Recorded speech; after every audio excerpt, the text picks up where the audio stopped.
ओम शांति 11/5/2026। प्रातः मुरली ओम शांति। बाप दादा मधुबन। मीठे बच्चे, हाँ जी बाबा आए हैं आप बच्चों को अपने समान महिमा लायक बनाने। बाप की जो महिमा है वह अभी तुम धारण करते हो।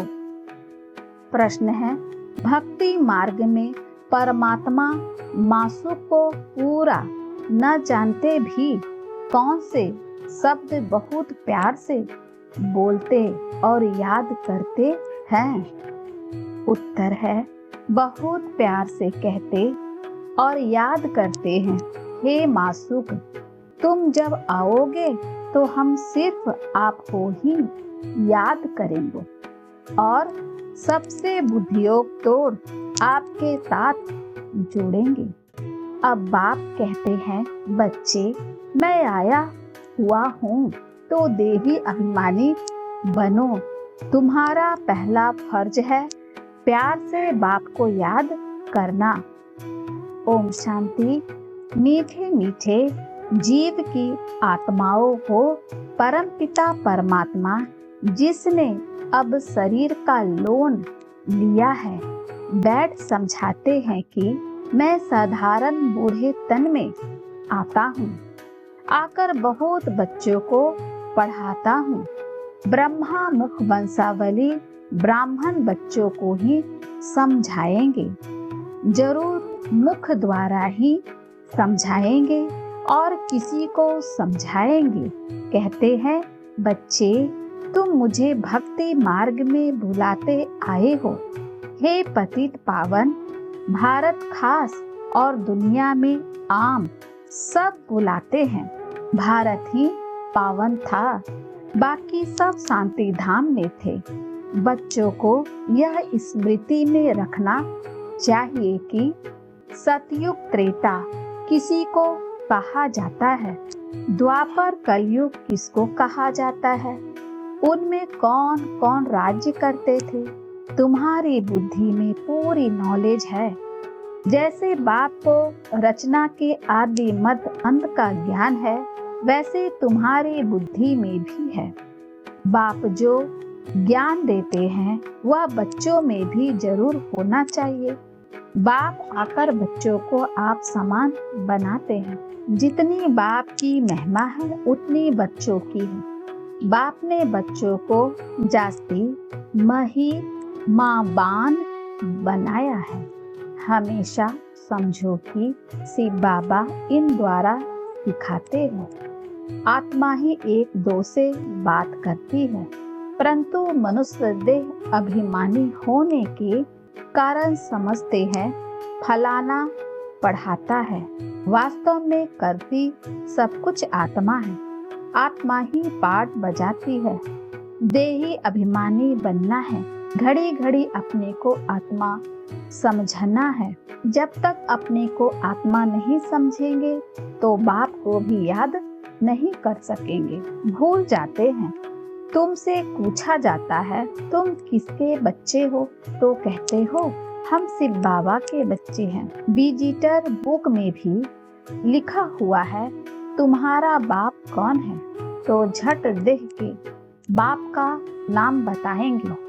अच्छा, अब देही के बाप का नाम बताओ, तो कोई श्री कृष्ण का, कोई हनुमान का नाम लिखेंगे या तो लिखेंगे हम नहीं जानते। अरे तुम लौकिक बाप को जानते हो और पारलौकिक बाप जिनको तुम हमेशा दुख में याद करते हो उनको नहीं जानते हो। कहते भी हैं, हे भगवान रहम करो, हे भगवान एक बच्चा दो, मांगते हो ना। अब बाप बिल्कुल सहज बात बताते हैं। तुम देह अभिमान में बहुत रहे हो, इसीलिए बाप के बरसे का नशा नहीं चढ़ता है। तुमको तो बहुत नशा चढ़ना चाहिए। भक्ति करते ही हैं भगवान से मिलने के लिए। यज्ञ तप दान पुण्य आदि करना यह सब भक्ति है। सब एक भगवान को याद करते हैं। बाप कहते हैं, मैं तुम्हारा पतियों का पति हूँ, बापों का बाप हूँ। सब बाप भगवान को याद जरूर करते हैं। आत्माएं ही याद करती है। भल कहती भी है, भ्रुकुटी के बीच में चमकता है अजब सितारा। परंतु यह बिगर समझ के ऐसे ही कह देते हैं। रहस्य का कुछ भी पता नहीं। तुम आत्मा को ही नहीं जानते हो तो आत्मा के बाप को कैसे जान सकोगे। दीदार तो होता है भक्ति मार्ग वाला। भक्ति मार्ग में पूजा के लिए बड़ा बड़ा लिंग रख देते हैं, क्योंकि अगर बिंदु का रूप दिखाए तो कोई समझ ना सके। यह है मेहीन बात। परमात्मा जिसको अखंड ज्योति स्वरूप कहते हैं, मनुष्य कहते हैं, उनका कोई बहुत बड़ा रूप है। ब्रह्मा समाजी मठ वाले ज्योति को परमात्मा कहते हैं। दुनिया में यह किसी को पता नहीं कि परमपिता परमात्मा बिंदु है तो मूझ पड़े हैं। बच्चे भी कहते हैं, बाबा किसी को याद करे, हमने तो सुना था वह बड़ा लिंग है, उनको याद किया जाता है, अब बिंदु को कैसे याद करे। अरे तुम आत्मा भी बिंदु हो, बाप भी बिंदु है। आत्मा को बुलाते हैं, वह जरूर यहाँ ही आकर बैठेंगे। भक्ति मार्ग में जो साक्षात्कार आदि होता है, यह है सब भक्ति। भक्ति भी एक की नहीं करते, बहुतों को भगवान बना दिया है। भगत जो भक्ति करते रहते हैं उनको भगवान कैसे कहेंगे।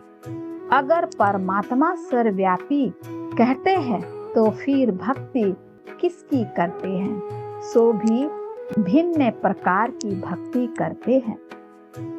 बाप समझाते हैं, बच्चे ऐसे मत समझो कि हमको अनेक वर्ष जीना है। अभी समय बहुत नजदीक होता जाता है। निश्चय रखना है, बाबा को ब्रह्मा द्वारा स्थापना करानी है। बाप खुद कहते हैं, मैं इस द्वारा तुमको सृष्टि के आदि मध्य अंत का राज बताता हूँ। गाते भी हैं, ब्रह्मा द्वारा स्थापना। यह नहीं जानते कि नई दुनिया को विष्णुपुरी कहा जाता है, अर्थात विष्णु के दो रूप राज्य करते थे। किसी को पता नहीं है कि विष्णु कौन है। तुम जानते हो कि यह ब्रह्मा सरस्वती ही फिर विष्णु के दो रूप लक्ष्मी नारायण बन पालना करते हैं। ब्रह्मा द्वारा स्थापना विष्णुपुरी अर्थात स्वर्ग की फिर पालना करेंगे। तुम्हारी बुद्धि में आना चाहिए, बाप ज्ञान का सागर है, मनो सृष्टि का बीज रूप है। वह इस ड्रामा के आदि मध्य अंत को जानते हैं। वही पतित पावन है। जो बाप का धंधा है वही तुम्हारा है। तुम भी पतित से पावन बनाते हो। दुनिया में एक बाप के 3-4 बच्चे होंगे। कोई बच्चा बहुत ऊंचा चढ़ा हुआ होगा, कोई बिल्कुल नीचे होगा। यहाँ तुमको बाप एक ही धंधा सिखलाते हैं कि तुम पतितों को पावन बनाओ। सबको यह लक्ष्य दो कि शिव बाबा कहते हैं, मुझे याद करो। गीता में श्री कृष्ण भगवानुवाच लिख दिया है। तुमको समझाना है, भगवान तो निराकार पुनः जन्म रहित है। बस यही भूल है। अभी तुम बच्चे श्री कृष्ण पुरी के मालिक बन रहे हो। कोई राजधानी में आते हैं, कोई प्रजा में। श्री कृष्ण पुरी कहा जाता है क्योंकि श्री कृष्ण सभी को बहुत ही प्यारा है। बच्चे प्यारे लगते हैं ना।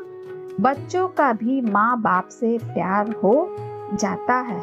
प्यार सारा बिखर जाता है।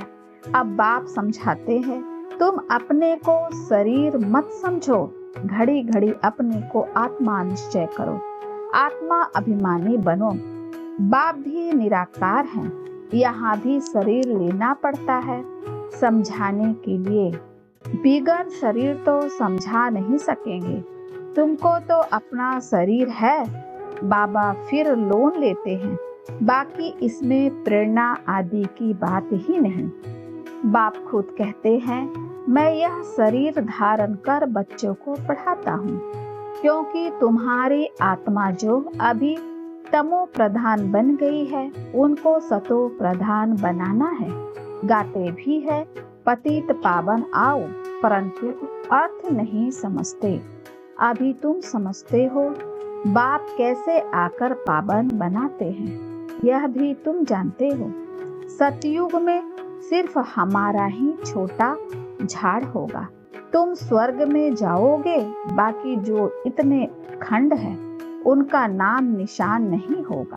भारत खंड ही स्वर्ग होगा। परमपिता परमात्मा ही आकर हेलिन की स्थापना करते हैं। अभी हेल है।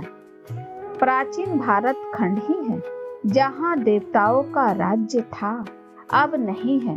उन्हों के यहाँ मंदिर है, चित्र है, तो भारत की ही बात हुई।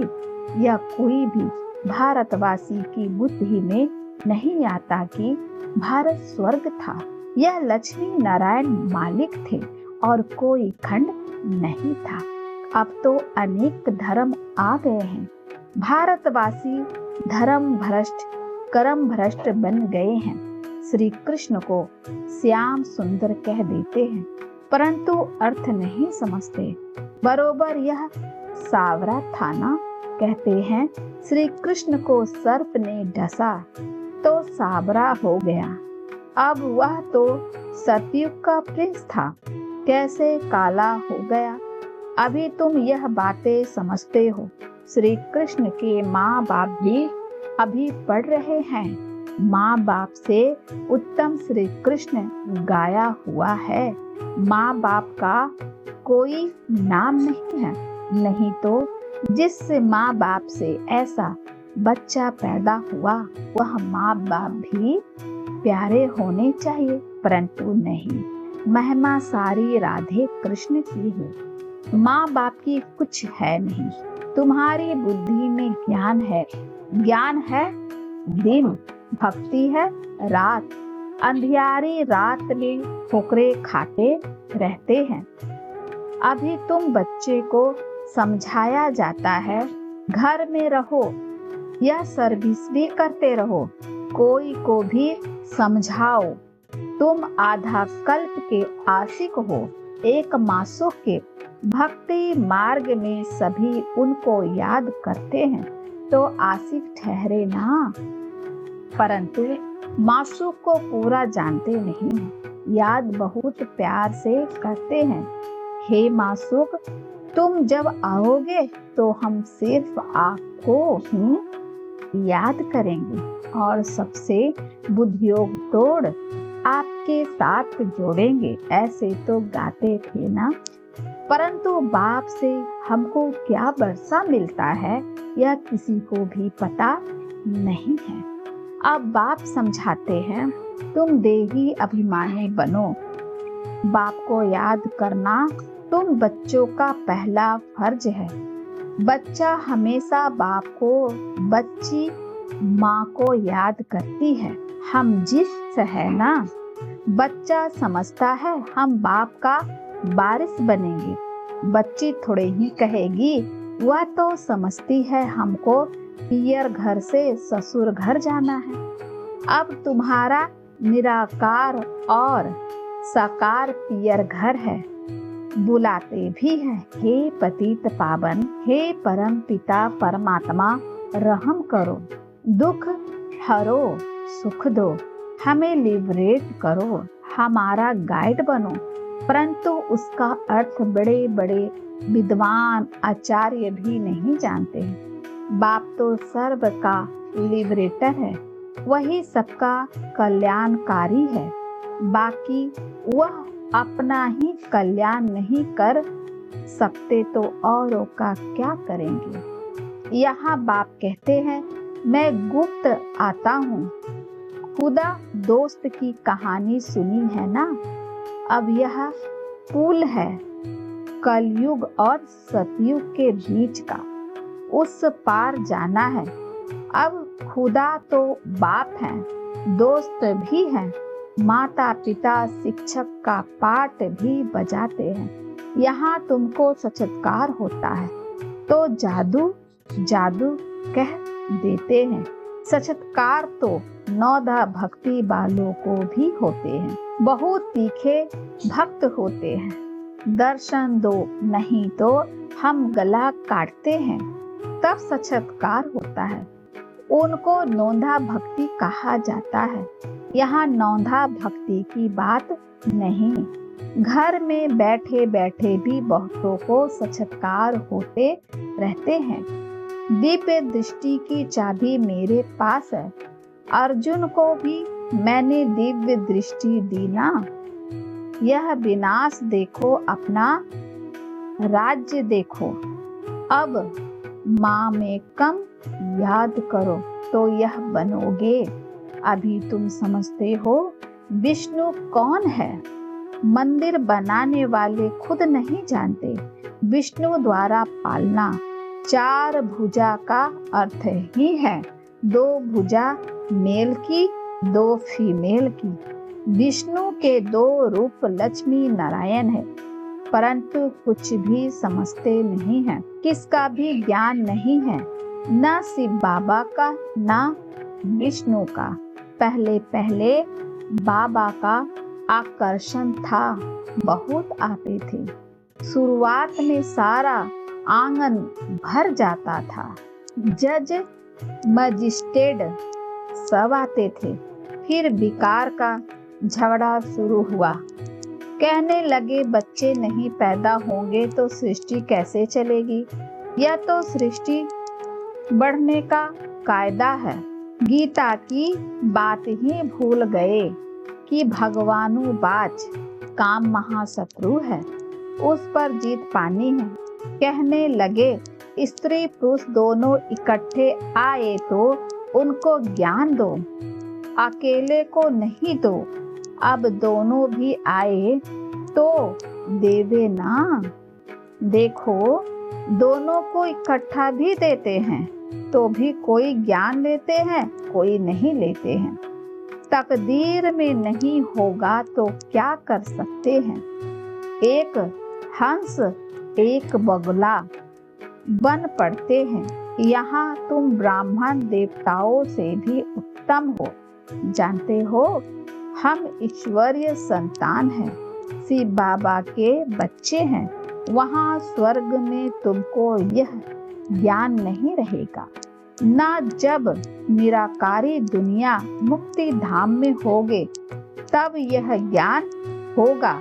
यह ज्ञान शरीर के साथ ही खत्म हो जाता है। अभी तुमको ज्ञान है, एक बाबा पढ़ा रहे हैं। अब यह खेल पूरा होता है, सब एक्टर्स हाजिर हैं। बाबा भी आया है, रही हुई आत्माएं भी आती रहती है। जब सब आ जाएंगे तब विनाश होगा, फिर सबको बाप साथ ले जाएगा।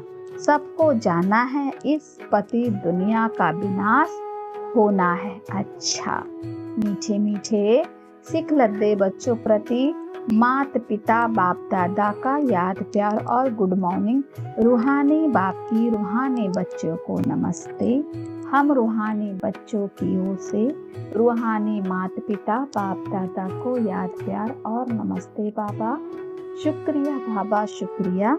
धारणा के लिए मुख्य सार है पहला, पतित से पावन बनाने का धंधा जो बाप का है वही धंधा करना है।